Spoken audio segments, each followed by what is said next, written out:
Welcome to the NCO Journal Podcast. I'm Staff Sergeant Alan Brutus. Today we're discussing the Army Combat Fitness Test, ACFT, with Command Sergeant Major Edward Mitchell from the Center for Initial Military Training. Sergeant Major, thank you for taking the time once again to speak with us. I'm glad to be here. Thank you. So before we start talking about the actual test, can you just give me a little bit of information on your organization's role with regard to the ACFT? Yeah, absolutely. Well, I can tell you how this came about is that, first of all, the Department of the Army tasked TRADOC to come up with a new Army physical fitness test. And TRADOC tasked CIMT, which we are the proponent of, to come down with our G2 shop, who does research and analysis, and try to figure out what the ACFT is. So that you can understand, part of it, TRADOC tasked us, and we're the ones that actually hosting us, running this for the entire Army. And for those who are hearing about this ACFT for the very first time, can you just walk me through a little bit about what this new test is going to entail? Well, I will tell you this right here. This new test is going to entail, you're going to have to take 6 events. And of the 6 events, what you're going to find out, the first one is the max deadlift. The second one you're going to have is the standing power throw. You're going to have the hand release push-ups. You're going to have the sprint, drag, and carry. You're going to have the leg tucks. And oh, by the way, I still forgot to let you know, inside that sprint, drag, and carry, you got to do the lateral as well as drag 90 pounds back and forth. And then after the leg tucks, you're going to have the 2-mile run that you're going to have to go through. So why is this important? Because this entire test is actually based off your warrior task and battle drills. And that's what this test actually derives from. Okay, so it sounds like it's going to be much more difficult than the current APFT, which has been around for more than 30 years now. Absolutely. The current APFT has been around almost 40 years. And this will, if you remember back before we came up with the current 3-event PT test, we had 5-event PT tests before that. So what I will tell you is this right here. You will have to get in the gym, and you will have to start working out. You just cannot do push-ups, sit-ups, 2-mile runs, and think that you can come and take this new test and do very well on it. What I will say is you will see a lot of people will pass the test, but if you want to be great, you're going to have to work out in order to achieve high scores on this test. So you had mentioned getting into the gym. Is this something that's going to require units to alter their daily PRT, or how can we as units in the field better prepare ourselves for the upcoming test? Well, I said gym because most people on their own time, they like to go and do something else besides, what we do in the morning time for maintenance for PT. But what I will tell you, if you look at 7-22, FM 7-22, it has a myriad of stuff you can do in it from PRT. And we came up with a field testing guide that you can use. And what that field testing guide does is give you 3 or 4 exercises you can do for each one of the events that you have to do in order for you to make sure you can do very well at it. Because let me tell you, you don't have to go in the gym and use an Olympic bar. You can use the kettlebells that come with the PRT that you have to do for strengthening in order for you to get to what you want. Or if not, you can go out there and get you some ammo cans. You can go out there and use your litter with sled in order to get the same thing that we're looking at when you talk about the maximum deadlift. And I know there's been a lot of people talking about this. I'm on social media and, also within offices, people I know, different NCOs. And one of the worries that a lot of them are having is that as of now, there's no alternate events. Is there a plan to implement alternate events, and what might those look like? Well, what I will tell you is this right here. As of today, there is no alternate events. Now, what I would say to you is after the 2 years of testing that we do, we got 1 year of field testing, and then that's where the Army gets to train themselves up before we get to 1 October of 20th, where they're going to be implementation, because this is a replacement of the current PT test. What this means, we would take this data, and once we get all these 2 years of data collected and analysis, we're going to present it back to our senior leaders, and then they're going to make a decision at that time if we want to have an alternate event or do we need to have some as an assessment in order for you to do in order for each one of the events. But as of today is not, and what I will tell everybody out there today is wait until after the field testing, and we're going to present it back to our most senior leaders, which is General Townsend, the Chief of Staff of the Army, and the Sec Army, and then from there they will make a decision on if we want to implement alternate events or not. Because if you remember, when we came up with the 3-event PT test, there were no alternate events with that either.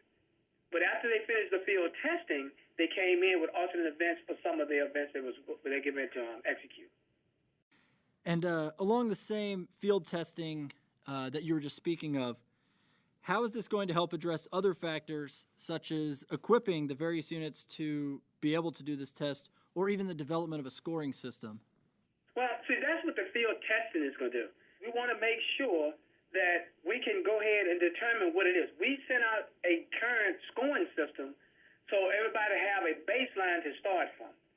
But that is not what it's going to be when you look at it when we have to implement it in 1 October of 2020. So my point, what I would tell you is, everybody's just going to have to wait until after the field testing. However, what I also tell you is, when you're talking about equipment and organization and units, we got 60 battalions that all of the equipment is going out to that we're doing during this field testing. And the 60 battalion is every type of battalion across the entire Army, to include 7 from the National Guard and 7 from the Reserves, which means all compos 1, 2, and 3 will have an opportunity to go through this field testing so we can get data from this before we can make a informed decision from that of what we need to tweak or what we need to add or take away from. And what would you say to soldiers who are concerned about career implications with it becoming the new tester record? Well, what I would tell every soldier today, don't worry. And the reason being because your commanders and leaders out there in the field, all leaders out there, which are non-commissioned officers and warrant officers and DOD civilians, will make sure that you will have an opportunity to start training yourself for this test that we're going to have on 1 October 2020. If you're looking at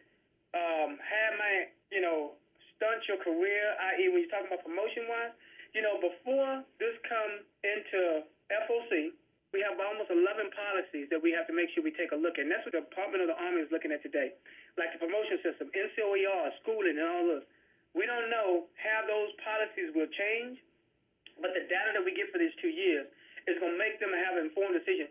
Do we still need to have, for instance, the PT score on the 3355, which is a promotion sheet? Or do we still need to have this inside of NCOS on the OERs? So all of this will play out after that 2 years. But we do have about 11 policies we need to take a close look at, and I can guarantee you the Department of the Army has already taken a look at them today. Why did the Army feel that now is the best time to implement this new fitness test?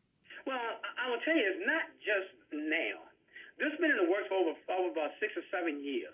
And the reason being is because the current Army physical fitness test that you take today, it only is a 40% predictor when you start looking at the warrior task and battle drills if you can do them safely. Because when you start looking at the push-ups, once you start doing your push-ups, they get into endurance. When you start looking at your sit-ups, once you start going over there at 1 minute, you're getting into endurance. And when you look at the 2-mile runs, that's endurance. So you got 3 events right now that focus on endurance, but you don't have nothing that focus on ability, agility, explosive power, or strength. And all the rest of the components of fitness is left out.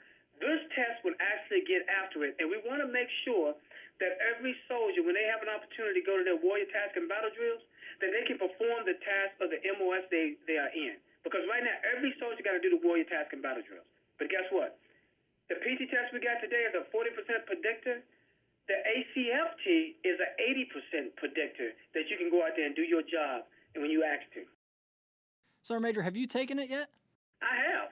And what are your thoughts on it? Maybe, events that maybe surprised you, or did the sequence of events surprise you as far as the difficulty of performing well on this test?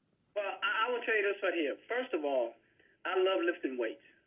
So when I got into this right here, I can honestly God tell you what I thought was going to be the challenge, it wasn't. The most challenging one that came for me was the hand release push-up. And the reason being, once you go down, you start on the ground and you finish on the ground. But your hands have to come up. So you actually get out of that rhythm that you're used to where I can get up and I used to knock out 75 push-ups or 80 push-ups with less than a minute and a half. I would have finished maximum push-ups.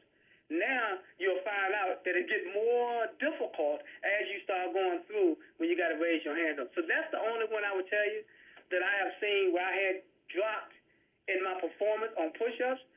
But all that means is, guess what? I just need to start working with the new type of push-up that is called for. But the rest of the leg tucks and everything else, I did not have an issue with anything.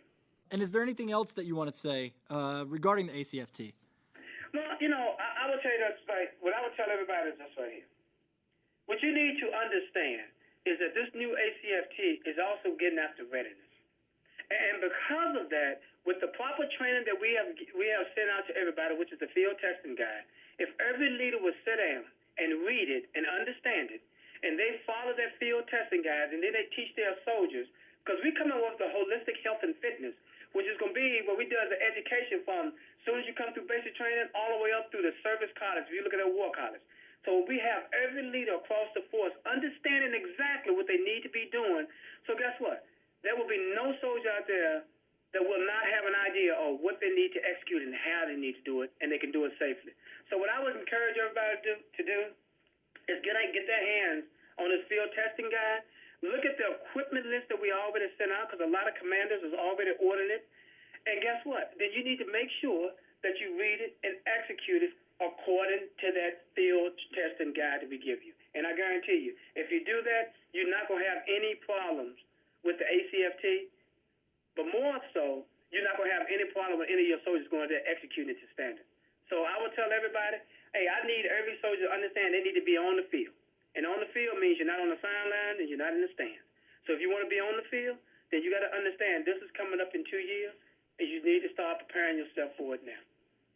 So thank you for this opportunity to where you had me to talk on side your show, and I really do appreciate it. Well, Sergeant Major, thank you once again for joining us and being part of the NCO Journal Podcast. My fellow NCOs, you can join in on the conversation by following us at facebook.com/NCO Journal and on Twitter @NCO Journal. Put your knowledge to print, submit articles, and get published through the NCO Journal. Until next time, I'm Staff Sergeant Alan Brutus.